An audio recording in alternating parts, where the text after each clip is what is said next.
Hi friends, എല്ലാവർക്കും xylem PSCയുടെ YouTube current ഒരു സെക്ഷനിലോട്ട് സ്വാഗതം. നമ്മളിന്ന് പോകുന്നത് ഈ വരാനിരിക്കുന്ന LD LPUP എക്സാമുമായി ബന്ധപ്പെട്ട് നമ്മളോട് PSC ചോദിക്കാൻ ചാൻസ് ഉള്ള ഒരു 10-20 ക്വസ്റ്റ്യൻ ആണ് എന്ത് ചെയ്യുന്നത് നമ്മൾ ഇന്നിവിടെ വർക്ക് ചെയ്യുന്നത്. അപ്പോൾ നമുക്ക് എന്ത് ചെയ്യാം, ക്വസ്റ്റ്യനിലോട്ട് തന്നെ പ്രവേശിക്കാം. അറിയാമെന്നുള്ളത് എന്ത് ചെയ്യുക, നിങ്ങൾ ഒന്നുകൂടി ഒന്ന് റിവൈസിങ് ആണെന്ന് വിചാരിച്ചാൽ മതി. അറിഞ്ഞുകൂടാത്തത് എന്ത് ചെയ്യുക, ഒന്ന് നോട്ട് ചെയ്ത് വെച്ചേക്കുക. ഓക്കെ, നമ്മുടെ ആ ദിവസം നോക്കിയേ, 2024 മാർച്ചിൽ 100ാം വാർഷികം ആചരിച്ച കേരളത്തിലെ പ്രക്ഷോഭം ഏതെന്നാണ് ക്വസ്റ്റ്യൻ.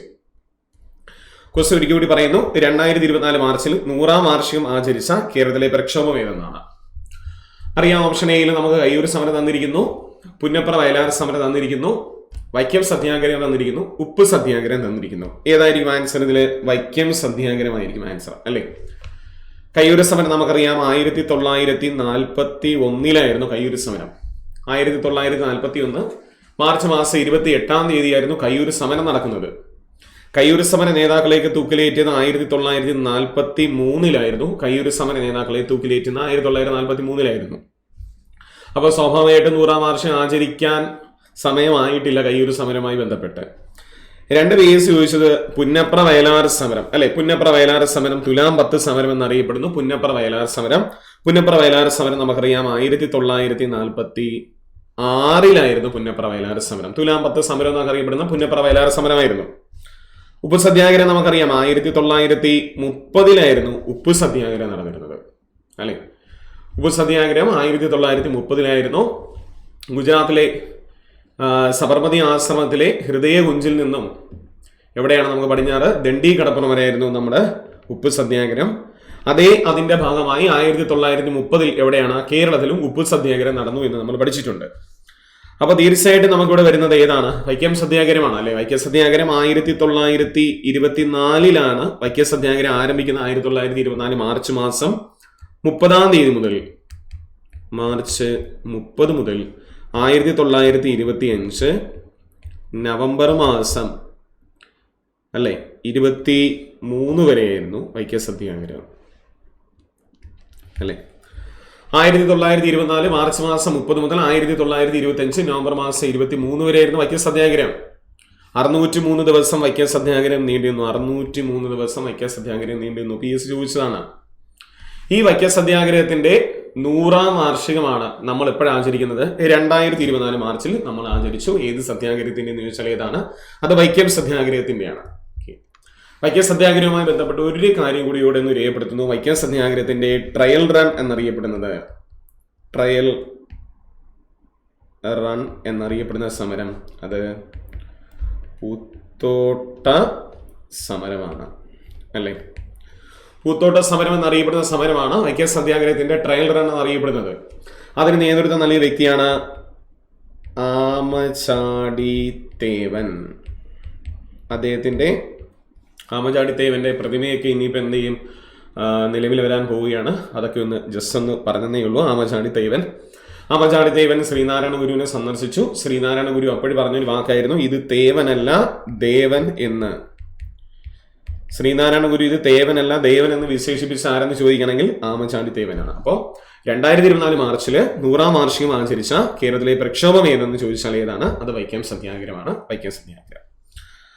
അടുത്ത രണ്ടാമത്തെ ദിവസത്തിലൂടെ നമുക്ക് പോവാം. രണ്ടാമത്തെ ദിവസം നോക്കി, കേരളത്തിലെ ഏത് നവോത്ഥാന നായകന്റെ സ്മരണാർത്ഥം നടത്തപ്പെടുന്ന പരിപാടിയാണ് മഹാഗുരുവർഷം 2024 എന്ന് പറയുന്നത്? മഹാഗുരുവർഷം 2024 ശ്രീനാരായണ ഗുരു, അയ്യങ്കാളി, വൈകുണ്ഠ സ്വാമികൾ, ചട്ടമ്പി സ്വാമികൾ. മഹാഗുരുവർഷം അടിയിൽ വരയിടുന്നു 2024. അത് ചട്ടമ്പി സ്വാമികളുടെ സ്മരണാർത്ഥമാണ്. 1924 മെയ് മാസം 5-ാം തീയതിയാണ് ആര് മരിക്കുന്നത്? ചട്ടമ്പി സ്വാമികൾ മരിക്കുന്നത്. 1853 ഓഗസ്റ്റ് മാസം 25-ാം തീയതിയാണ് 1853 ഓഗസ്റ്റ് മാസം 25-ാം തീയതിയാണ് ആര് ജനിക്കുന്നത്? ചട്ടമ്പി സ്വാമികൾ ജനിക്കുന്നു. അദ്ദേഹം 1924 മെയ് മാസം 5-ാം തീയതി അദ്ദേഹം അന്തരിക്കുന്നു. അദ്ദേഹത്തിന്റെ സ്മരണാർത്ഥം അദ്ദേഹത്തിന്റെ ശിഷ്യന്മാർ നടത്തപ്പെടുന്ന ഒരു പരിപാടിയാണ് മഹാഗുരുവർഷം 2024 എന്ന് പറയുന്നത്. ചട്ടമ്പി സ്വാമികളുമായി ബന്ധപ്പെട്ട് ഒരു പഠന വിഷയം തന്നെ തയ്യാറാക്കുന്ന സർവകലാശാല അത് കേരള സർവകലാശാലയാണ്. ചട്ടമ്പി സ്വാമികളുമായി ബന്ധപ്പെട്ട് പഠന കേന്ദ്രം തയ്യാറാക്കുന്നത് കേരള സർവകലാശാല എന്ന് ഓർത്ത് വെച്ചേക്കുക. അപ്പൊ 2024 ഏത് നവോത്ഥാന നായകന്റെ സ്മരണാർത്ഥം നടത്തപ്പെടുന്ന പരിപാടിയാണ്? മഹാപുരുവർഷം 2024 എന്ന് ചോദിക്കുകയാണെങ്കിൽ ആരാണ്? അത് ചട്ടമ്പി സ്വാമികളാണ്. ചട്ടമ്പി സ്വാമികൾ അല്ലെ. ചട്ടമ്പി സ്വാമികള് ശ്രീനാരായണ ഗുരുവിനെ കണ്ടുമുട്ടുന്നത് 1882 ചട്ടമ്പി സ്വാമികൾ ശ്രീനാരായണ ഗുരുവിനെ 1882 സ്വാമി വിവേകാനന്ദനെ കണ്ടുമുട്ടുന്നത് 1892 ഇതും കൂടി എന്ത് ചെയ്യുക, ഒന്ന് ഓർത്ത് വെച്ചേക്കുക. അപ്പൊ സ്വാമി വിവേകാനന്ദനും ചട്ടമ്പി സ്വാമികളും കണ്ടുമുട്ടുന്നത് 1892 ശ്രീനാരായണ ഗുരുവും ചട്ടമ്പി സ്വാമികളും കണ്ടുമുട്ടുന്നത് 1882. അടുത്ത ദിവസം നോക്കിയാലോ. 2024 ജാനുവരി 16 കേരളത്തിലെ ഏത് നവോത്ഥാന നായകന്റെ 100ാം ചരമദിനമാണ് ആചരിച്ചു എന്നുള്ള 100ാം ചരമദിനം ആചരിച്ച നവോത്ഥാന നായകൻ? അപ്പൊ 2024 ജാനുവരി 16 100ാം ചരമവാർഷികം ആചരിക്കണമെങ്കിൽ അദ്ദേഹം വന്നിരിക്കുന്നത് 1924 ജാനുവരി മാസം 16 തീയതി ആയിരിക്കണം അല്ലെ.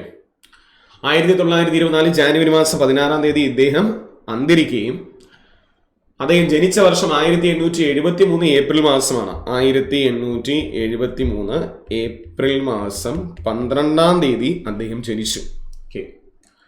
നമുക്കറിയാം PSC ചോദിച്ചതും കൂടിയാണ്. 2024 ജാനുവരി മാസം 16 കേരളത്തിലെ ഏത് നവോത്ഥാന നായകന്റെ 100ാം ചരമദിനമാണ് ആചരിക്കുന്നു എന്ന് ചോദിച്ചാൽ ഏത് നവോത്ഥാന നായകനാണ്? കുമാരനാശാന്റെ 100ാം ചരമദിനമാണ് നമ്മൾ എന്ത് ചെയ്യുന്നത്, ആചരിക്കുന്നത് അല്ലെ. ആശാന്റെ ആദ്യ ഖണ്ഡകാവ്യമാണ് വീണപ്പൂവ്. നിങ്ങൾ പഠിച്ചിട്ടുണ്ടായിരിക്കും. ആശാന്റെ ആദ്യ ഖണ്ഡകാവ്യമാണ് വീണപ്പൂവ് എന്ന് പറയുന്നത് അല്ലെ. കുമാരനാശാൻ തന്നെ ആദ്യ ഖണ്ഡകാവ്യം രചിച്ചത് പാലക്കാട് ജില്ലയിലെ ജൈനിമേടിൽ വെച്ചിട്ടാണ് അദ്ദേഹത്തിന്റെ ആദ്യ ഖണ്ഡകാവ്യം രചിക്കുന്നത്. അദ്ദേഹത്തിന്റെ അവസാന കൃതിയായിരുന്നു കരുണ എന്ന് പറയുന്ന കൃതിയായിരുന്നു അദ്ദേഹത്തിന്റെ അവസാന കൃതി. കരുണ എന്ന് പറയുന്നതാണ്. കരുണ ലാസ്റ്റ് കൃതിയാണ് കൃതി അല്ലേ. അദ്ദേഹത്തിന്റെ ഒരു നാടകമായിരുന്നു മൃത്യുഞ്ജയം എന്ന് പറയുന്നത്. അദ്ദേഹത്തിന്റെ ഒരു പ്രസിദ്ധമായിട്ടുള്ള ഒരു നാടകമാണ്. കുമാരനാശാന്റെ നാടകമൊക്കെ ചോദിച്ചിട്ടുണ്ട്. മൃത്യുഞ്ജയം എന്ന് പറയുന്ന ഒരു നാടകമാണ് കുമാരനാശാന്റെ നാടകം. ഓക്കെ. അപ്പൊ 2024 ജാനുവരി 16 കേരളത്തിലെ ഏത് നവോത്ഥാന നായകന്റെ 100ാം ചരമവാർഷികമാണ് ആചരിച്ചു എന്ന് ചോദിച്ചാൽ ഏതാണ്? കുമാരനാശാന്റെയാണ്. കുമാരനാശാൻ.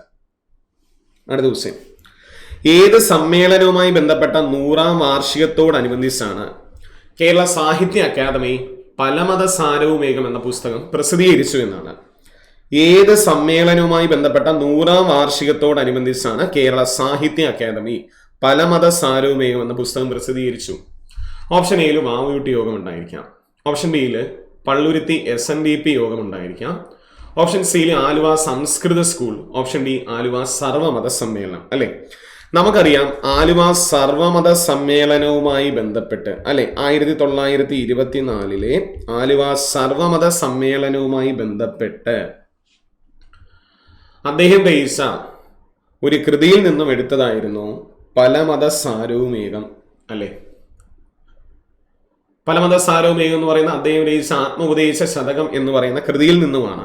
ആത്മോപദേശ ശതകം അദ്ദേഹം 1800 ശ്രീനാരായണ ഗുരു 1897 രചിച്ചതാണ്.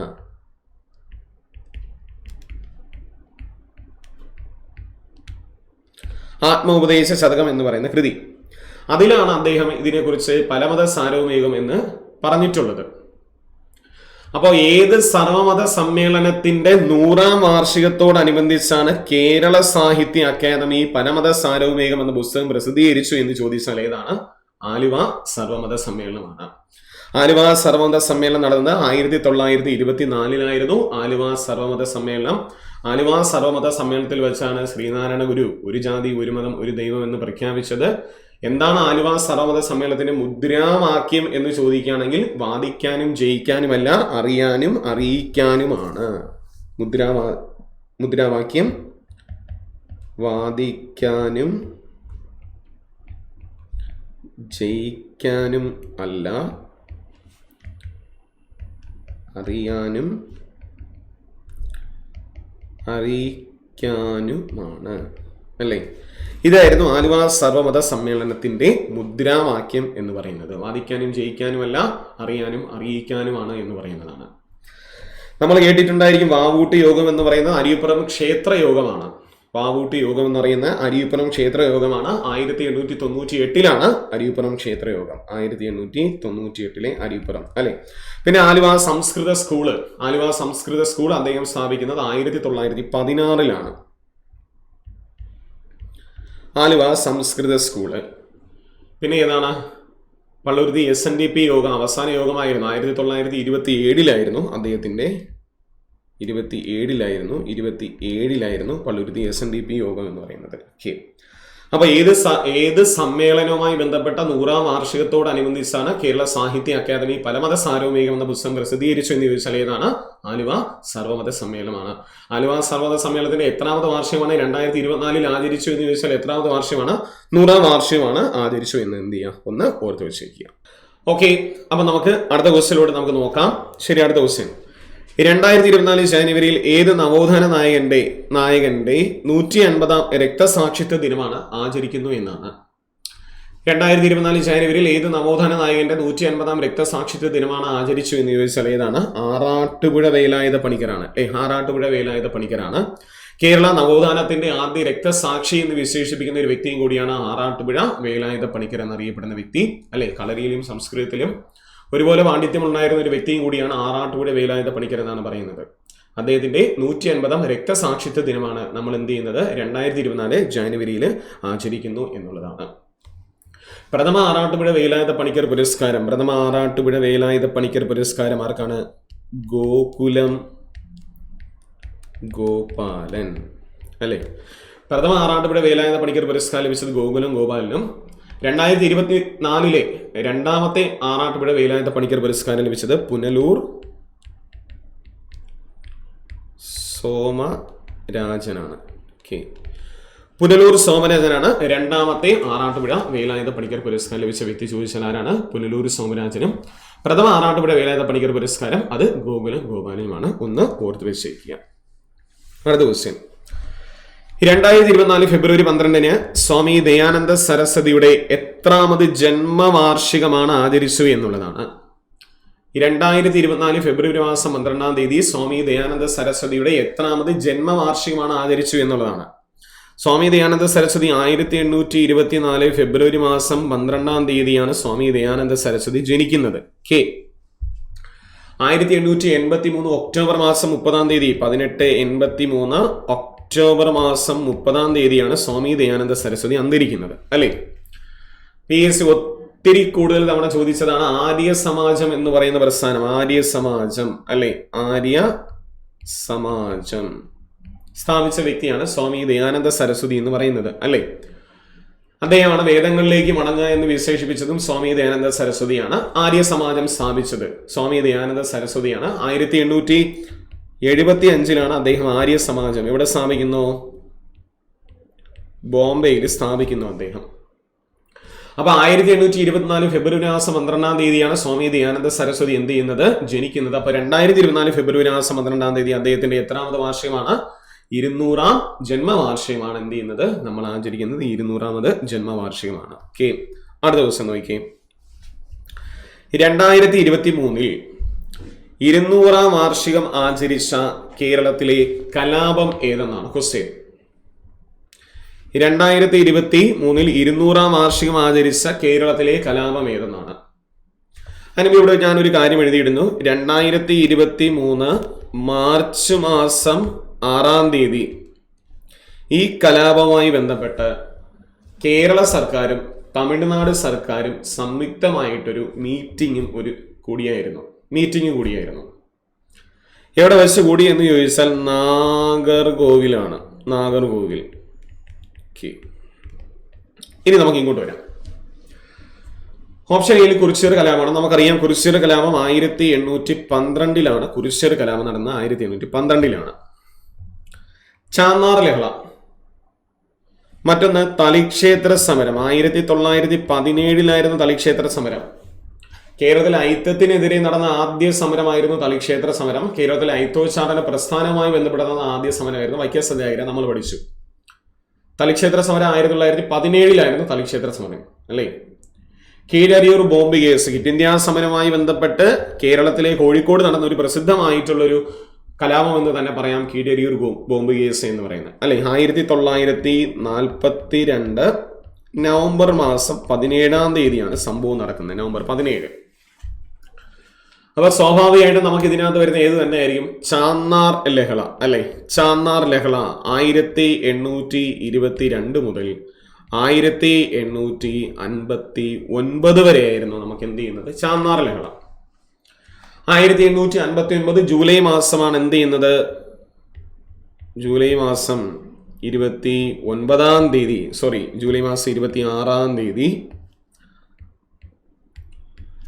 സ്ത്രീകൾക്ക് മാറുമറയ്ക്കാനുള്ള അവകാശം നൽകുന്നു അല്ലെ. ചാന്നാർ ലഹള എന്ന് നമുക്കിതിനെ വിശേഷിപ്പിക്കാം അല്ലെ. ചാന്നാർ ലഹള, നാടാർ ലഹള എന്ന് വിശേഷിപ്പിക്കുന്നു. അപ്പോൾ 2023 200-ാം വാർഷികം ആചരിച്ച കേരളത്തിലെ കലാപം ഏതെന്ന് ചോദിക്കുകയാണെങ്കിൽ ഏതാണ്? അത് ചാന്നാർ ലഹളയാണ്. ഈ കലാപവുമായി ബന്ധപ്പെട്ട് 2023 മാർച്ച് മാസം 6-ാം തീയതി കേരള മുഖ്യമന്ത്രി പിണറായി വിജയനും തമിഴ്നാട് മുഖ്യമന്ത്രിയായ MK സ്റ്റാലിനും ഒരു സംയുക്ത സമ്മേളനം അതുമായി ബന്ധപ്പെട്ട് വാർഷികം ആചരിച്ചു. എവിടെയാണ് ഇത് ആചരിച്ചത്? നാഗർകോവിലാണ്. അത് 2023 മാർച്ച് മാസം 6-ാം തീയതിയാണ് എന്ത് ചെയ്യുന്നത്?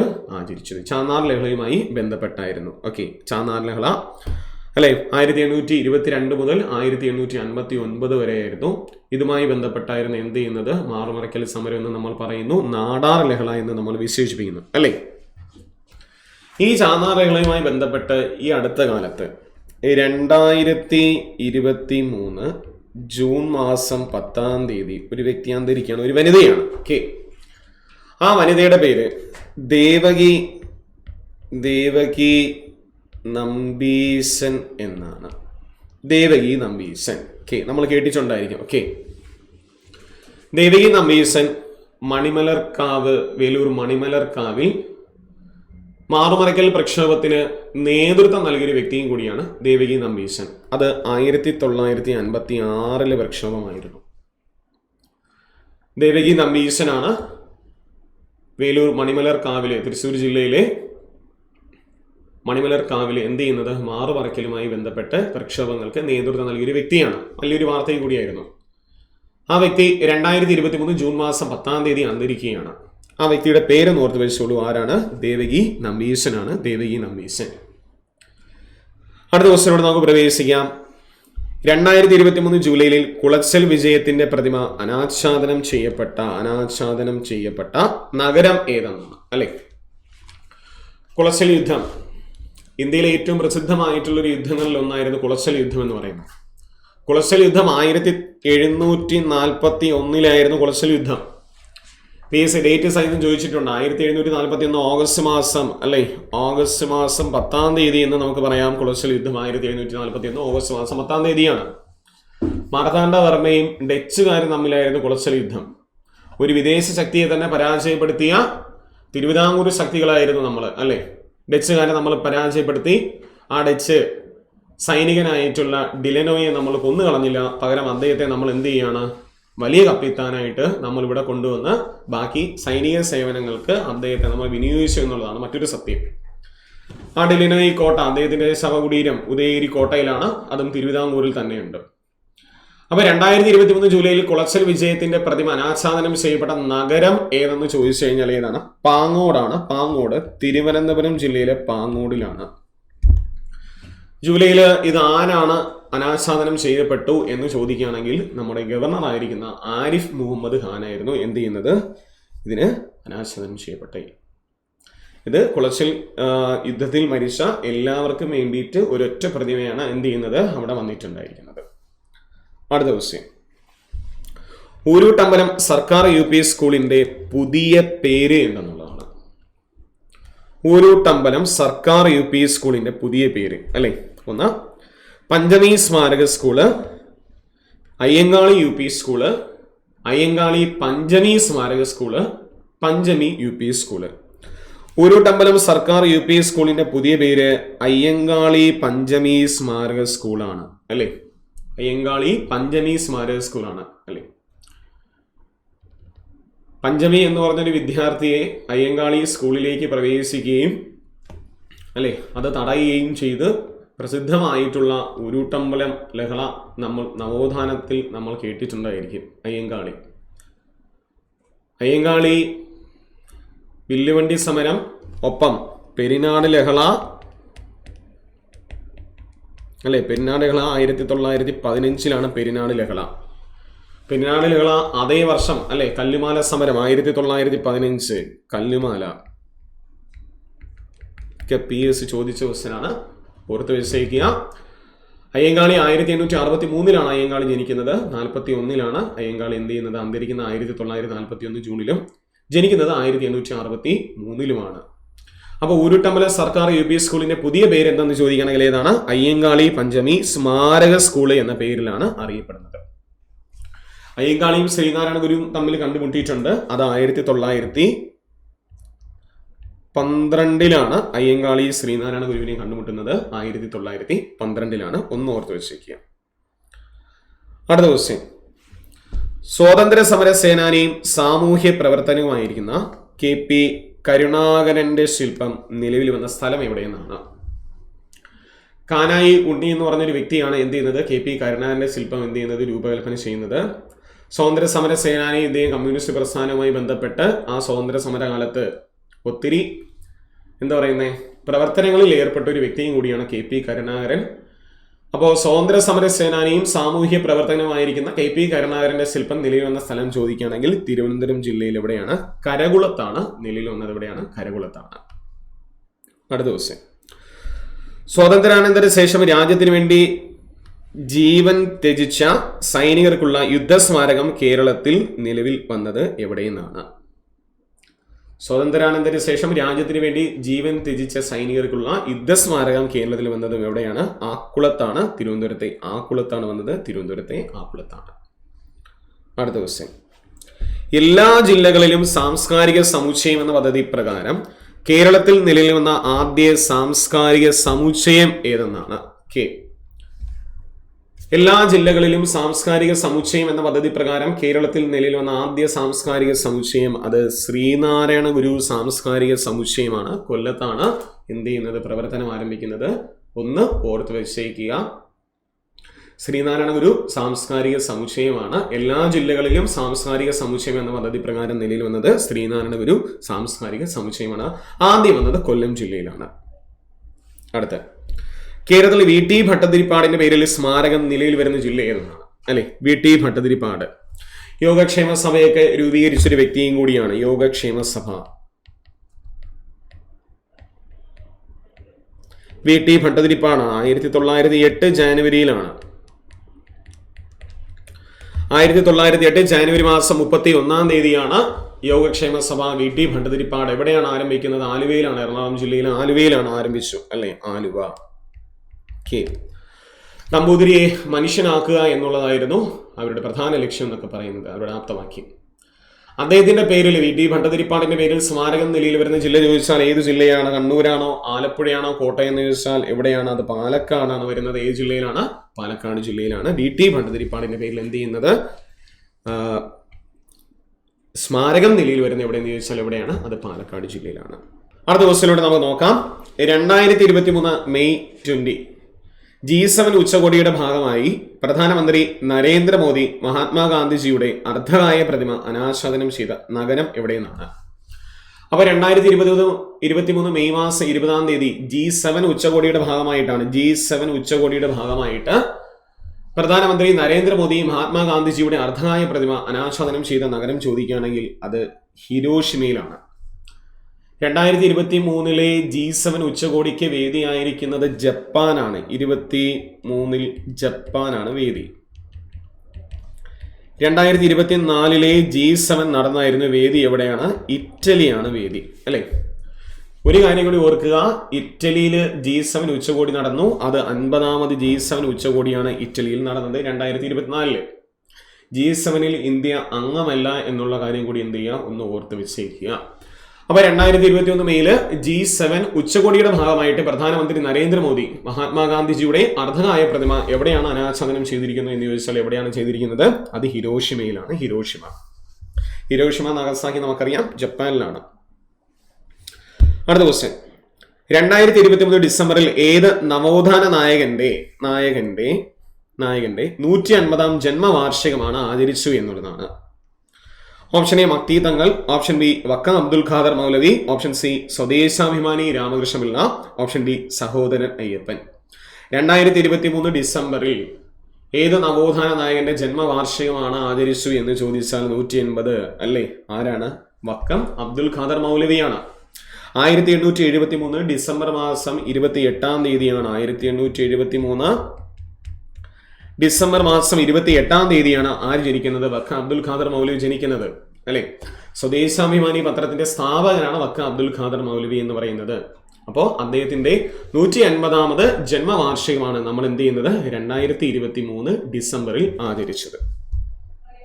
അടുത്ത ദിവസം നോക്കിയേ, തിരുവിതാംകൂർ പ്രഥമ രാഷ്ട്രീയ മഹാസമ്മേളനത്തിന്റെ എത്രാമത് വാർഷികമാണ് 2023 ഏപ്രിൽ ആചരിച്ചു എന്നുള്ളതാണ്.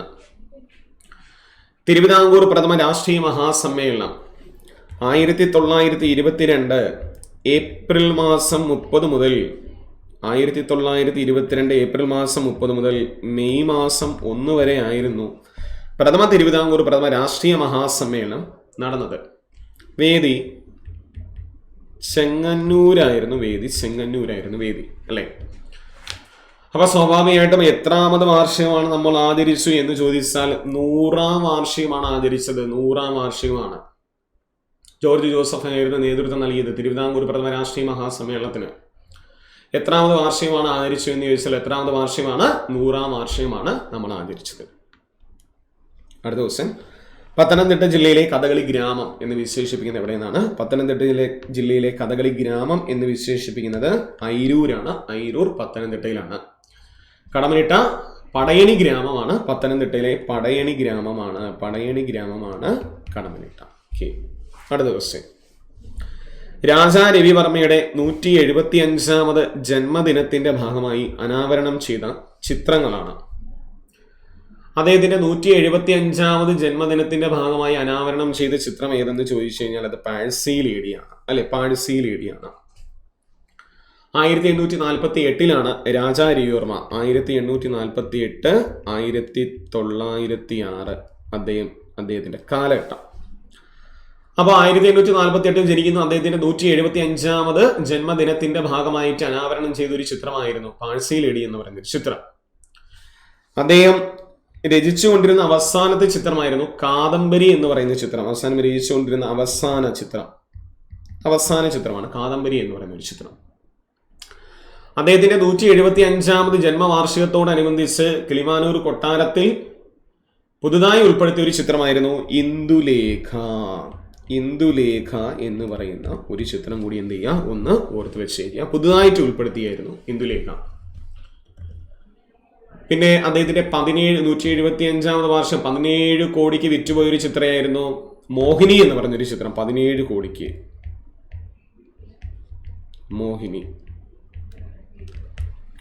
മോഹിനി, ഇന്ദുലേഖ, പാഴ്സി ലേഡി, നളദമയന്തി, കൃഷ്ണനും യശോദയും, കാദംബരി ആരുടെ ചിത്രങ്ങളും ചോദിച്ചാൽ ആരാണ്? രാജാ രവിവർമ്മയുടെ ചിത്രങ്ങളാണ്.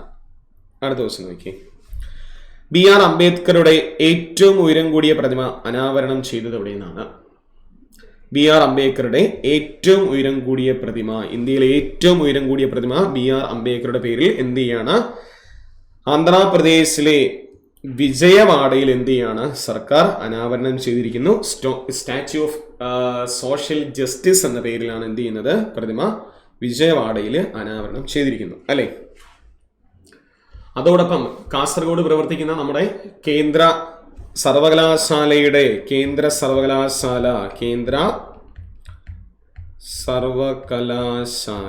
കാസർഗോഡ് പ്രവർത്തിക്കുന്നതാണ്. ആ കേന്ദ്ര സർവകലാശാലയുടെ ഭരണനിർവഹണ ആസ്ഥാന മന്ദിരം അംബേദ്കർ ഭവൻ എന്ന പേരിലാണ്.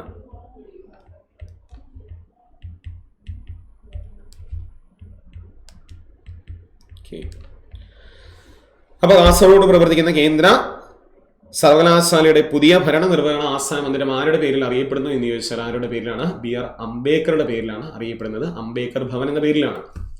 ഇന്ത്യക്ക് പുറത്തും BR അംബേദ്കറുടെ പ്രതിമ അമേരിക്കയിൽ എന്ത് ചെയ്യാണ്? പ്രതിമ അനാച്ഛാദനം ചെയ്തിട്ടുണ്ട്. ഇന്ത്യക്ക് പുറത്ത് അല്ലെ? അംബേദ്കറുടെ പേരിൽ അമേരിക്കയിൽ പ്രതിമ വന്നിട്ടുണ്ട്. അടുത്ത ദിവസം മഹാത്മാ ജ്യോതിബ ഫൂലെ ജയന്തി 2023 ഏപ്രിൽ 11 മുതൽ പൊതു അവധി പ്രഖ്യാപിച്ച ഇന്ത്യൻ സംസ്ഥാനം ഏതെന്നാണ്? ജ്യോതിബ ഫൂലെ അല്ലെ, 1827 ഏപ്രിൽ മാസം 11 തീയതിയാണ് അദ്ദേഹം ജനിക്കുന്നത്. അദ്ദേഹത്തിന്റെ സ്മരണാർത്ഥം 2023 ഏപ്രിൽ മാസം 11 തീയതി പൊതു അവധി പ്രഖ്യാപിച്ച ഇന്ത്യൻ സംസ്ഥാനം ചോദിച്ചു കഴിഞ്ഞാൽ ഏതാണ്? രാജസ്ഥാനാണ് പൊതു അവധി പ്രഖ്യാപിക്കുന്ന ഇന്ത്യൻ സംസ്ഥാനം എന്ന് ചോദിച്ചാൽ ഏതാണ്? രാജസ്ഥാനാണ് അല്ലെ. ജ്യോതിബ ഫൂലെയുമായിട്ട് ബന്ധപ്പെട്ട് നമ്മൾ ഒരുപാട് പക്ഷെ കേട്ടിട്ടുള്ളൊരു വാക്യമായിരിക്കും സത്യശോധക് സമാജ് അല്ലെ. സമാജ് ആരാണ് സ്ഥാപിച്ചു എന്ന് ചോദിച്ചാൽ ആരാണ്? അത് ജ്യോതിബ ഫൂലെ സ്ഥാപിച്ചതാണ്. സത്യശോധക് സമാജ് എന്ന് പറയുന്നത് 1873 എന്ത് ചെയ്യുന്നത്? ഇത് ഇദ്ദേഹം സ്ഥാപിക്കുന്നത്. അപ്പൊ മഹാത്മാ ജ്യോതിബ ഫൂലെ ജയന്തി 2023 ഏപ്രിൽ 11 മുതൽ പൊതു അവധി പ്രഖ്യാപിച്ച ഇന്ത്യൻ സംസ്ഥാനം എന്ന് ചോദിച്ചാൽ ഏതാണ്? അത് രാജസ്ഥാനാണ്. ഒന്ന് ഓർത്തു വെച്ചേക്കുക. അടുത്ത ക്വസ്റ്റ്യൻ, 2024 ജാനുവരി 23 നേതാജി സുഭാഷ് ചന്ദ്ര ബോസിന്റെ സ്മരണാർത്ഥം ആൻഡമാൻ നിക്കോബാർ ദ്വീപുകളിലെ ഏത് ദ്വീപുകൾക്കാണ് യുദ്ധവീരന്മാരുടെ പേരുകൾ നൽകിയിരിക്കുന്നു എന്നുള്ളതാണ്. ആൻഡമാൻ നിക്കോബാറിലെ എത്ര ദ്വീപുകൾക്കാണ് യുദ്ധവീരന്മാരുടെ പേരുകൾ നൽകിയിരിക്കുന്നു എന്ന് ചോദിച്ചാൽ 21 ദ്വീപുകൾക്ക് യുദ്ധവീരന്മാരുടെ പേരുകൾ നൽകിയിരിക്കുകയാണ് നേതാജി സുഭാഷ് ചന്ദ്രബോസിന്റെ സ്മരണാർത്ഥം അല്ലെ. അപ്പൊ നേതാജി സുഭാഷ് ചന്ദ്രബോസിന്റെ സ്മരണാർത്ഥം ആൻഡമാൻ നിക്കോബാർ ദ്വീപുകളിലെ എത്ര ദ്വീപുകൾക്കാണ് യുദ്ധവീരന്മാരുടെ പേരുകൾ നൽകിയിരിക്കുന്നു എന്ന് ചോദിച്ചാൽ 21 ദ്വീപുകൾക്കാണ്. അതോടൊപ്പം അതിനകത്തുള്ള റോസ് ഐലൻഡിന് നമ്മൾ ബോസ് ഐലൻഡ് എന്ന പേര് നൽകി നമ്മൾ ക്ലാസ്സിൽ പഠിച്ചതാണ് അല്ലെ. ഹാവലോക്കിന് നമ്മൾ സ്വരാജ് ദ്വീപ് എന്ന നമ്മൾ അല്ലെ, സ്വരാജ് ദ്വീപ്.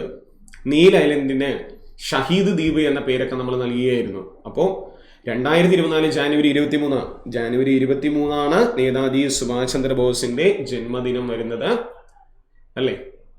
അത് നമ്മൾ പരാക്രം ദിവസമായിട്ട് നമ്മൾ ആചരിക്കുകയും കൂടുകയും ചെയ്യുന്നുണ്ട്. അതിന്റെ സ്മരണാർത്ഥം ആൻഡമാൻ നിക്കോബാറിലെ എത്ര ദ്വീപുകൾക്കാണ് യുദ്ധവീരന്മാരുടെ പേരുകൾ നൽകി എന്ന് ചോദിച്ചാൽ എത്ര ദ്വീപുകൾക്കാണ്? 21 ദ്വീപുകൾക്കാണ് യുദ്ധവീരന്മാരുടെ പേരുകൾ നൽകിയിരിക്കുന്നത്. എത്ര ദ്വീപ് എന്ന് ചോദിച്ചാൽ എത്രയാണ്? 21 ദ്വീപുകൾക്കാണ്. അടുത്ത ദിവസം നോക്കി, വംശനാശം നേരിടുന്ന ആർട്ടിക് ചെന്നായ്ക്കളെ ക്ലോണിങ്ങിലൂടെ സൃഷ്ടിച്ച രാജ്യം ഏതെന്നാണ്? സയൻസുമായി റിലേറ്റ് ചെയ്തൊരു ക്വസ്റ്റ്യൻ ആണ്. വംശനാശം നേരിടുന്ന ആർട്ടിക് ചെന്നായ്ക്കളെ ക്ലോണിങ്ങിലൂടെ സൃഷ്ടിച്ച രാജ്യം ചോദിക്കുകയാണെങ്കിൽ ഏതാണ്? അത് ചൈനയാണ്. ചൈന അല്ലെ. നമ്മൾ കേട്ടിട്ടുണ്ട്, ഈ ഇടയ്ക്ക് അന്തരിച്ചൊരു പ്രശസ്തനായിട്ടുള്ളൊരു വ്യക്തി, അദ്ദേഹം 2023 സെപ്റ്റംബർ മാസം 10 അദ്ദേഹം അന്തരിക്കുന്നത്.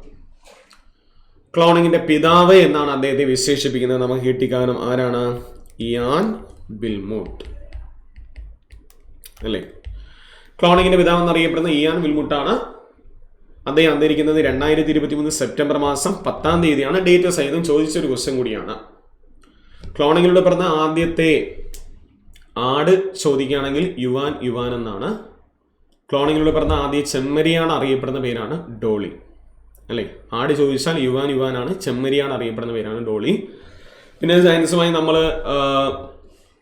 പഠിക്കുന്ന സമയത്ത് നിങ്ങൾ പഠിച്ചിട്ടുണ്ടായിരിക്കുമെന്ന് ഞാൻ പ്രതീക്ഷിക്കുന്നു. പട്ടി, സ്നപ്പി, പൂച്ച, കോപ്പി കാറ്റ് അല്ലെങ്കിൽ കാർബൺ കോപ്പി, എലി കുമിലിന അല്ലെങ്കിൽ മാർഷ, പശു വിക്ടോറിയ, മാൻ ഡ്യൂമ, മത്സ്യം കാർപ്പ അല്ലേ, മനുഷ്യൻ ഈവ, കുരങ്ങ് ടെട്ര, പശു വിക്ടോറിയ, എരുമ സംരൂപ, കുതിര പ്രൊമിത്യ, ഒട്ടകം ഇൻജാസ്. ഇതൊക്കെ ഒന്ന് ഓർത്ത് വെച്ചേക്കുക.